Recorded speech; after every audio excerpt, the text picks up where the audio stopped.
lo llamamos un don carismático.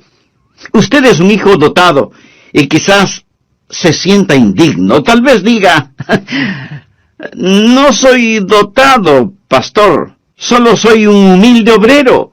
Ni siquiera soy digno de dirigir en oración silenciosa en el departamento de niños. Mi amigo, usted es un hijo dotado. Alejandro Magno, el gran general conquistador, una vez dio una preciosa e invalorable copa de oro a un humilde sirviente. Cuando el sirviente vio el regalo, exclamó, «Oh, no, eso es demasiado para que yo lo reciba». Y Alejandro se irguió y dijo, «Pero no es demasiado para mí el darlo. Dios es el que da el don. Por eso, no se acerque con una humildad falsa diciendo que usted no tiene ningún don particular. En los tribunales de Cristo, usted dará cuentas de lo que hizo con su don espiritual y su mayordomía de ese don espiritual. Así que usted necesita descubrir su don espiritual y hoy vamos a estar hablando acerca de cómo descubrir su don. Veamos en primer lugar la presentación de sacrificio. Todo empieza con la presentación de un sacrificio. Por favor, mire Romanos 12, versículo 1. Así que, hermanos, os ruego por las misericordias de Dios, que presentéis vuestros cuerpos en sacrificio vivo, santo, agradable a Dios, que es vuestro culto racional. Subraye las palabras presentéis y sacrificio, y entonces entenderá por qué hablo de la presentación de un sacrificio. Pablo escribió bajo la inspiración divina y empieza diciendo, os ruego. Usted sabe lo que significa rogarle a alguien. Significa suplicarle. Y puesto que Pablo escribió por Dios mismo, casi es como si Dios estuviera de rodillas delante de nosotros, rogándonos. Esta es la oración de Dios hacia nosotros. Cuando oramos a Dios y le decimos, Señor, te ruego, Señor, por favor. Bien, si no oímos la oración de Dios hacia nosotros, ¿por qué Dios debe oír nuestra oración a Él? Nuestro Señor está diciendo, os ruego que presentéis vuestros cuerpos en sacrificio vivo. ¿Por qué? En base a las misericordias de Dios. Él es bueno siempre, ¿verdad? Oh, gracias a Dios por sus misericordias. Cuando éramos rebeldes y estábamos bajo maldición e íbamos rumbo al infierno, cuando estábamos en oscuridad y no entendíamos, Él por su misericordia nos buscó, nos salvó, nos guarda, nos satisface, somos suyos, nos compró con su sangre. Escúcheme cuidadosamente. La consagración no es dar a Dios algo. La consagración es quitar sus manos de lo que ya le pertenece a Dios. Usted no es su dueño, usted sencillamente quita sus manos de éste. Usted no puede decir...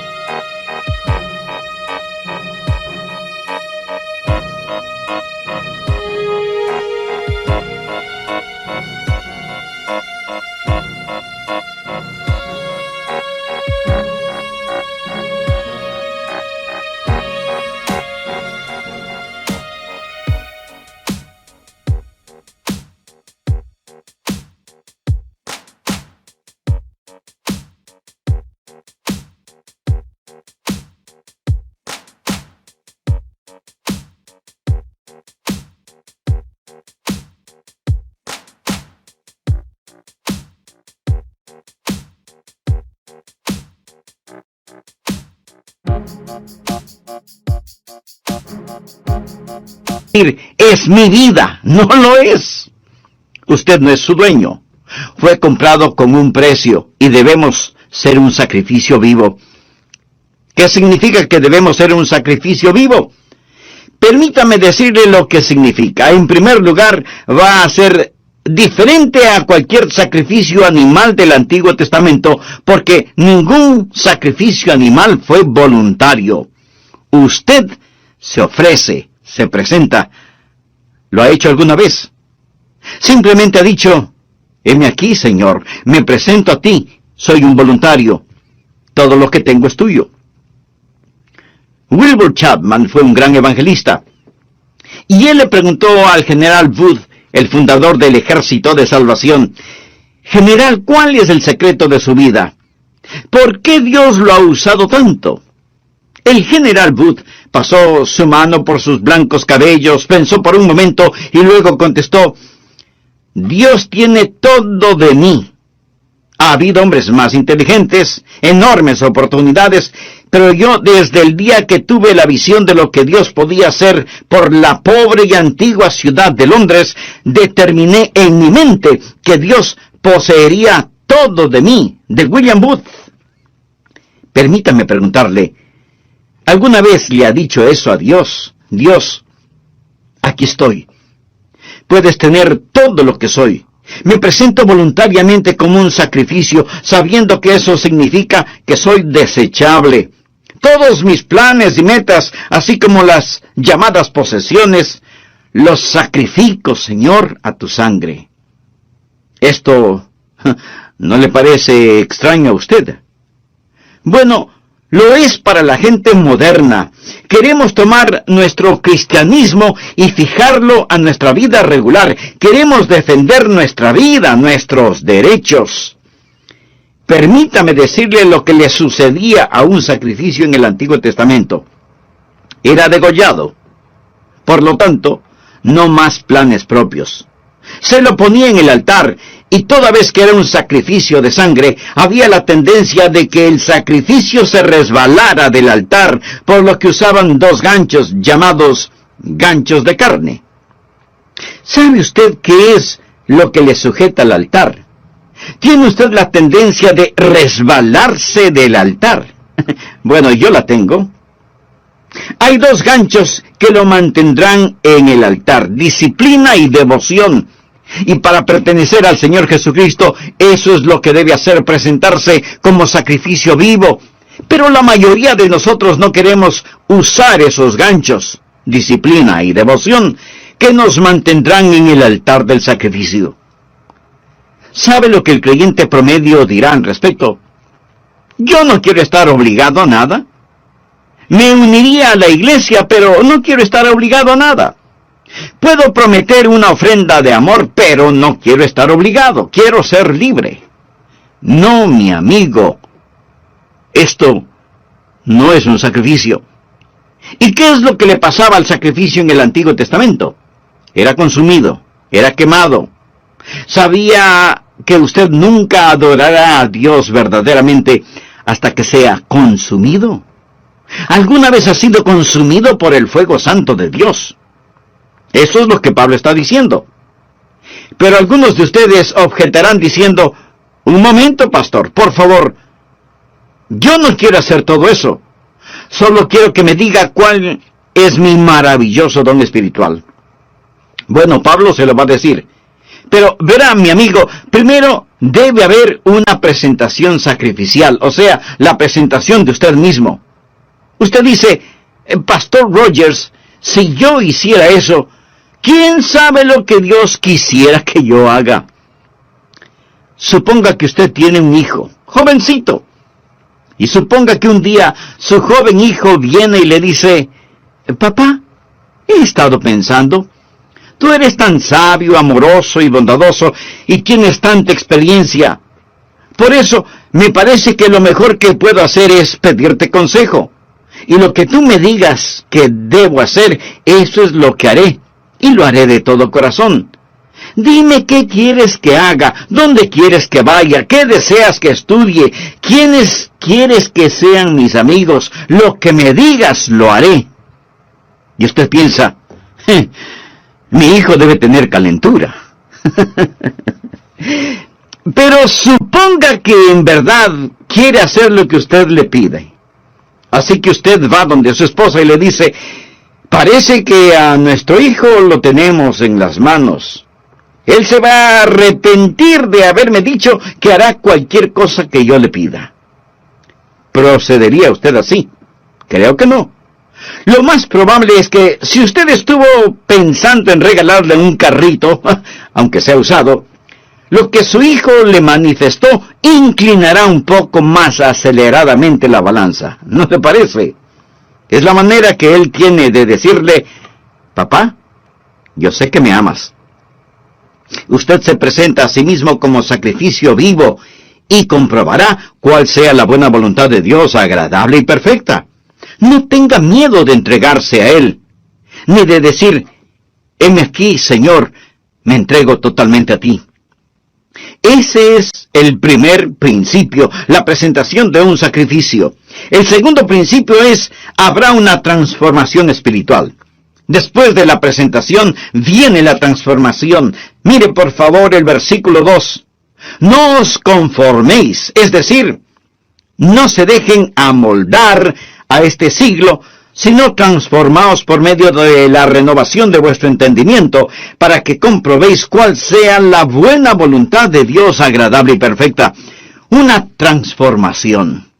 La palabra transformación aquí es una traducción de la palabra griega metamorfo. ¿Qué palabra le recuerda? Metamorfosis. Y esta es la transformación. Usted pasará por una metamorfosis. Como una oruga entra en un capullo y pasa por una metamorfosis, y ese feo gusano que entra en ese capullo sale como hermosa y gloriosa mariposa. ¿Por qué? Porque ha pasado por una metamorfosis que literalmente significa un cambio de forma. Y cuando usted se presenta de esa manera a Dios, amigo, usted va a tener una metamorfosis. La palabra describe literalmente lo que pasa cuando la naturaleza interna sale a la superficie. ¿Cuál es la naturaleza interna de esa oruga? Es una mariposa. ¿Sabía que esta es la palabra que se usó cuando Jesús fue transformado en el monte de la transfiguración? ¿Recuerda la historia? Él subió a esa montaña con Pedro, Santiago y Juan, y allí la Biblia dice que él fue transformado, transfigurado. Es exactamente la misma palabra que se usa aquí. Por ello, se le llama el monte de la transfiguración. Jesús pasó por una metamorfosis. ¿Recuerda lo que dije? ¿Qué es una metamorfosis? Es cuando la naturaleza interna sale a la superficie. ¿Cuál es la naturaleza interna de Jesús? Gloria. Cuando Él pasó la metamorfosis, su gloria salió a la superficie. Su rostro resplandecía como el sol de mediodía. Su vestidura era blanca como la nieve. El fulgor del Señor Jesucristo estaba allí siempre, pero lo que estaba en la naturaleza interna pasó por una metamorfosis. Y la naturaleza interna salió a la superficie como la naturaleza interna de una oruga, una mariposa. La naturaleza interna de Jesús es gloria. Una pregunta. ¿Cuál es su naturaleza interna si es salvo? Jesús. Jesús. Él es su naturaleza interna. Y cuando usted se presenta a Él como un sacrificio vivo, una transformación espiritual toma lugar. El Jesús que es residente en usted se convierte en el Jesús presidente en usted. El Jesús escondido en usted es el Jesús revelado en usted. Y hay un cambio divino y usted no es moldeado por este mundo. Y este mundo que camuflaría, borraría y escondería su naturaleza interna, esos grilletes se rompen. Y Jesucristo sale de usted. Y usted tiene un cambio divino que le da la mente de Cristo. Se renueva en el espíritu de su mente. Usted nunca entenderá realmente su don espiritual sin la mente de Cristo, sin una mente renovada. Y si usted está intentando descubrir su don espiritual sin presentarse voluntariamente como sacrificio, con razón que no sabe cuál es su don espiritual. ¿Sabe por qué usted no sabe cuál es su don espiritual? Porque su mente no está renovada. Pero cuando usted se presenta a Él como un sacrificio, habrá una transformación espiritual y usted comprobará cuál sea la buena voluntad de Dios, agradable y perfecta. No le tema a la voluntad de Dios. Ese es el lugar más alto, más feliz y más santo para usted. El tercer principio es, habrá tiempo para una sobria consideración. Leamos Romanos 12:3. Digo, pues, por la gracia que me es dada. Recuerda lo que es la palabra gracia. Es caris. El apóstol está diciendo, por el carisma que he recibido, a cada cual que está entre vosotros, que no tenga más alto concepto de sí que el que debe tener. Subraye la palabra tener. Sino que piense de sí con cordura, conforme a la medida de fe que Dios repartió a cada uno. Note el énfasis de Pablo en las palabras tener y pensar. No estamos hablando de que Él, Jesús, va a renovar nuestra mente. Bien. ¿Qué es lo que usted haría con una mente renovada? Puedo sugerirle que piense. Tal vez algunos de ustedes crean que es erróneo el pensar. Piensa que cuando usted se volvió un creyente, puso su mente en neutro, y que debe vivir solo con estremecimientos espirituales. ¡No! Dios renueva su mente para que usted pueda pensar con esa mente renovada. Hablamos de descubrir su don espiritual y usted debe pensar. Ahora, ¿cómo o qué piensa de usted mismo? Quiero que haga un inventario de usted mismo. Olvídese por un momento de mí y solo piense en usted. ¿Cómo debe pensar? Bueno, miremos la respuesta en el versículo 3. Que no tenga más alto concepto de sí que el que debe tener. Eso, mi amigo, en simple español quiere decir que no debe presumir de tener un don espiritual que no lo tiene. Escuchamos a algunas personas decir, oh, usted puede hacer cualquier cosa que piensa que puede alcanzar. Hay una palabra muy castiza para describir eso. Tonterías. Eso es pura necedad. Les dicen a los jóvenes, cualquier cosa que quieran hacer, la pueden hacer. Muy bien. Veamos quién puede tomar el lugar de Michael Jordan, el más grande atleta que ha existido en el básquetbol. ¿Quién puede rivalizar con él solo pensándolo? No. Usted no podrá hacerlo porque no tiene ni la habilidad ni la contextura física para hacerlo. Michael Jordan nació para jugar básquetbol. Pero así como él tiene talento natural y habilidad física para el juego, usted tiene talentos y habilidades sobrenaturales. Pero lo que necesita hacer es no pensar acerca de usted mismo con un más alto concepto del que debe tener. No hay que tener una falsa humildad. Miremos nuevamente Romanos 12:3. Que no tenga más alto concepto de sí que el que debe tener, sino que piense de sí con cordura. La palabra cordura es una palabra interesante. Proviene de dos palabras griegas que significan ahorro y mente. Pensar con cordura. Decir, soy lo que soy por la gracia de Dios. Así que no vaya por ahí diciendo que usted no tiene ningún don espiritual. Eso no es más que una falsa humildad. Y una falsa humildad es tan mala como el pecado de la exageración. El decir que usted tiene un don espiritual no es malo, pero el decir que no lo tiene es rebelión. Tiene que pensar con cordura, o sea, tiene que pensar honestamente acerca de lo que tiene. El negar el regalo de la gracia no es humildad, es incredulidad y rebelión. Pensar de nosotros mismos con cordura, sin pecaminosa exageración ni falsa humildad. Mírese usted mismo. Haga un inventario de usted mismo. Pero pastor, eso suena complicado. ¿Podría ayudarme un poquito? Deme alguna guía de cómo pensar. Bien, en el próximo programa de esta serie le daré a conocer varios principios que le ayudarán mucho en este asunto de descubrir su don o dones espirituales. Antes de finalizar, quiero decirle que si usted hizo un inventario honesto de usted mismo, seguramente descubrió no solo que no está utilizando sus dones, sino que no tiene una relación personal con el dador de sus dones. Y para activar esos dones espirituales, usted necesita estar conectado a la fuente de poder. Si ese es su deseo, le invito a orar de la siguiente manera. Amado Dios, sé que he estado viviendo una religiosidad que no ha cambiado mi manera negativa de vivir. Me reconozco pecador delante de ti y vengo a implorar tu misericordia. Iluminará su mente.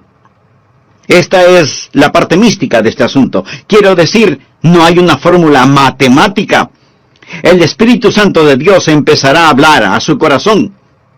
Así lo hizo cuando me llamó para que predicara su palabra. Ese es el ministerio de iluminación. Segundo, el principio del gozo. Cuando usted siente que el Espíritu de Dios lo mueve a que haga algo, eso es iluminación, y usted lo hace, va a sentir gozo. De paso le diré que sea que lo note o no en mi voz, yo siento gozo en hacer lo que estoy haciendo este momento, predicar la palabra de Dios. Siento mucho gozo predicando, y usted tiene que preguntarse a usted mismo, ¿qué es lo que en realidad me gozo en hacerlo? ¿Ha escuchado el relato de la escuela para animales? El caso es que los animales tenían una escuela en donde se les enseñaba a correr, a trepar, a volar y a nadar. Y cuando el pato ingresó en esa escuela, era formidable nadando.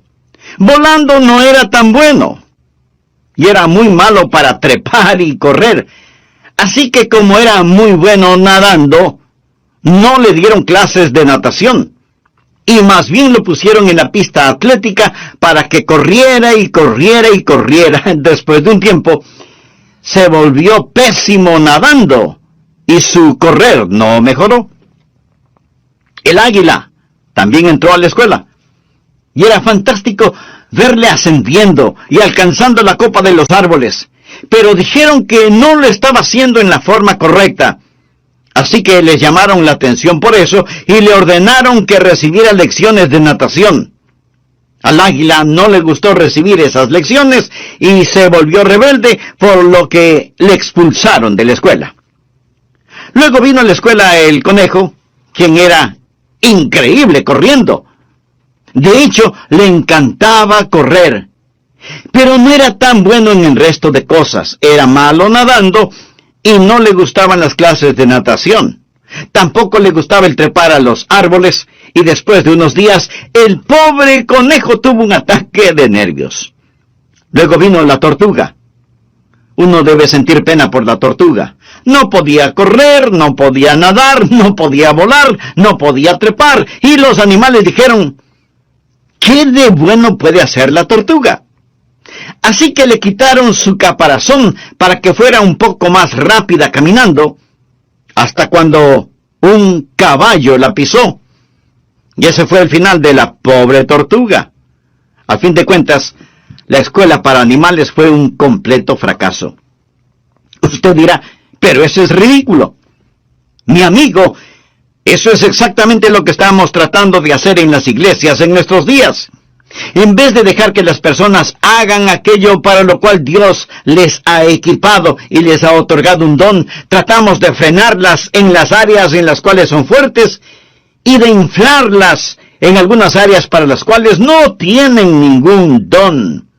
Dios le ha dado a usted un don particular y va a descubrir que recibirá iluminación sobre su don espiritual y experimentará gozo al utilizar su don. Tercero, el principio del ánimo. Usted encontrará a otras personas animándole en su don espiritual. ¿Por qué?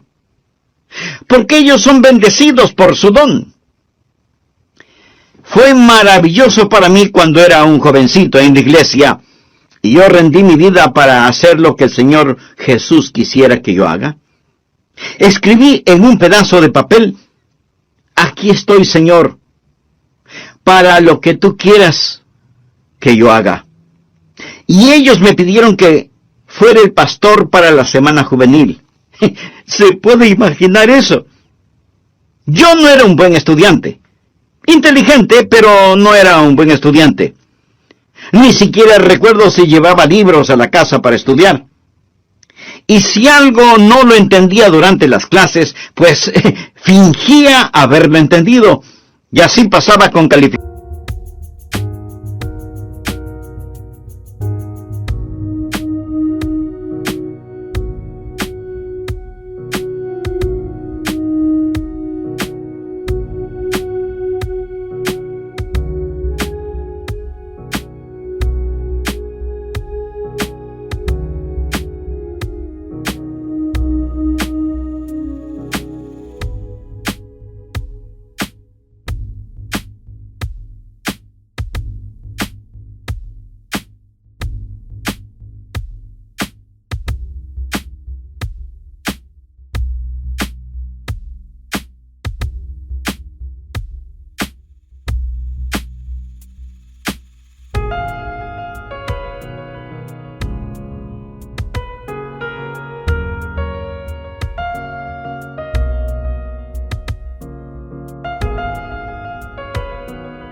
Promedio.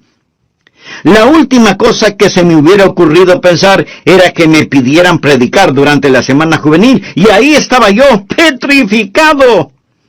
Pero prediqué. Y la gente después vino a decirme, me bendijo lo que dijiste. Estuvo bueno. Debes predicar otra vez.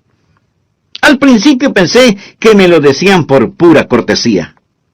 Seguramente no dije nada bueno, pero continuaron felicitándome, y eso me gustó. Si un predicador le dice, no me gusta que me digan que prediqué bien, mi amigo, esa es una mentira. Quiero decir, cuando a usted le animan, eso ayuda. Entonces hay iluminación, hay gozo y hay ánimo. Cuarto, el principio de la participación compartida. Romanos 12, versos 4 y 5. Porque de la manera que en un cuerpo tenemos muchos miembros, pero no todos los miembros tienen la misma función. Eso es, no todos hacen el mismo trabajo. Así nosotros, siendo muchos, somos un cuerpo en Cristo, y todos miembros los unos de los otros. Ahora necesitamos aprender que cuando nos presentamos nosotros mismos a Jesús, también nos presentamos el uno al otro. Debe haber una participación compartida. Cuando usted pertenece a Cristo, también me pertenece a mí. Y cuando yo pertenezco a Jesús, también le pertenezco a usted. Recuerde que la iglesia es su cuerpo, no es una organización con Jesucristo como presidente. Es un cuerpo con Jesucristo como la cabeza, y todos nosotros somos miembros de ese cuerpo. Y es la arrogancia, la presunción y el orgullo lo que nos divide. Es el Espíritu Santo de Dios el que nos une. Así, cuando descubrimos nuestro don, debe haber una participación compartida. Ahora, los dones de todos no son tan obvios. Quiero decir, usted está escuchando por medio de mi voz lo que tengo en mi mente, no lo que tengo en mi hígado. ¿No es cierto? Usted no está pensando, el hígado del pastor está funcionando bien este momento. No. Pero déjeme decirle que si mi hígado no estuviera funcionando bien, yo no estaría predicando en este programa.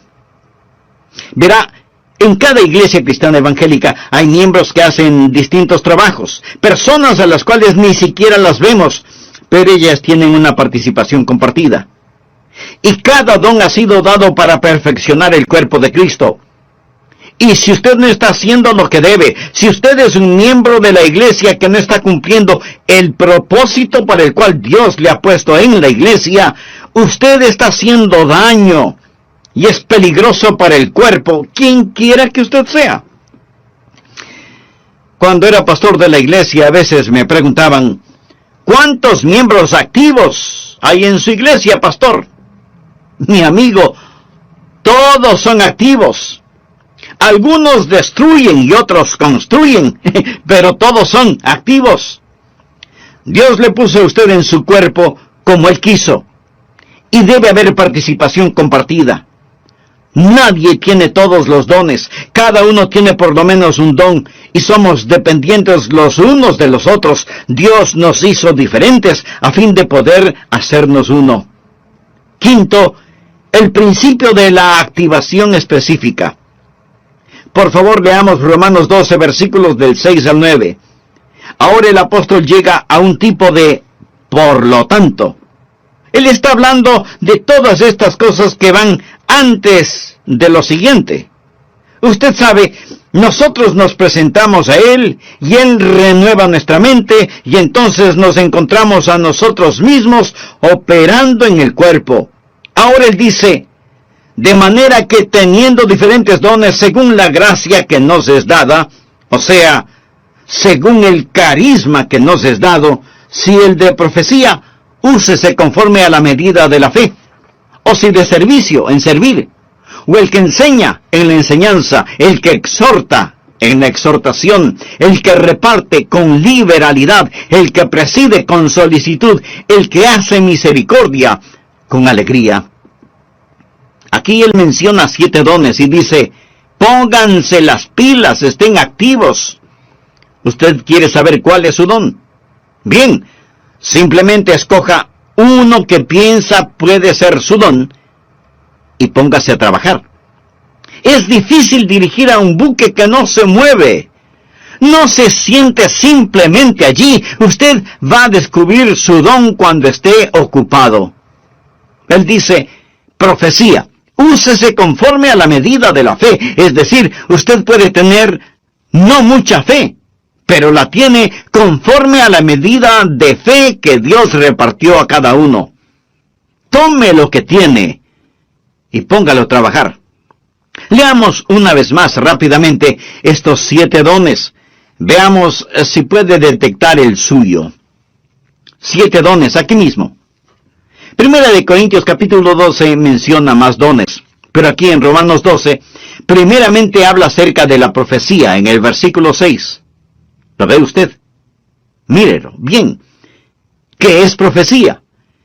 El don de profecía es declarar la verdad.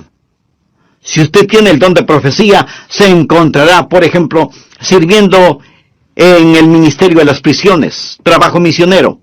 Se verá quizás enseñando una clase, pero usted se va a encontrar enseñando. Usted va a tener un deseo de poner persuasión y será persuasivo. Y usted moverá a las personas a la acción. Y luego menciona en el versículo 7, servicio. Esa es otra palabra para el ministerio. Y usted va a encontrarse, si ese es su don, haciendo lo que tantas personas hacen tras bambalinas en las iglesias. Y eso es satisfacer necesidades espirituales de una manera práctica. Es trabajo dentro de la iglesia, en actividades de acuerdo al don que tiene. Ayer asistí a un programa de actividades. 2 de mis nietos estaban jugando baloncesto. Allí se fue todo el día sábado. Pero fui a estos juegos de baloncesto y me bendijo tanto ver a esos entrenadores allí, ver a esas personas que trabajan para que estos niños desarrollen carácter. La escuela dominical es el aula, el programa de actividades es el laboratorio donde pone la enseñanza en práctica, y qué cosa tan maravillosa es cuando cada uno cumple con su don de servicio. Y luego menciona el don de enseñar. Mire el versículo 7. Si usted tiene este don, deseará clarificar la verdad. Es decir, usted tendrá un deseo de investigar las cosas y validar la verdad que es presentada. Y tendrá una mente interrogatoria y será usado en la escuela dominical y será usado en las organizaciones misioneras, en estudios bíblicos en los hogares, escuelas vacacionales y así por el estilo. Y después menciona la exhortación en el versículo 8. ¿Qué es exhortación?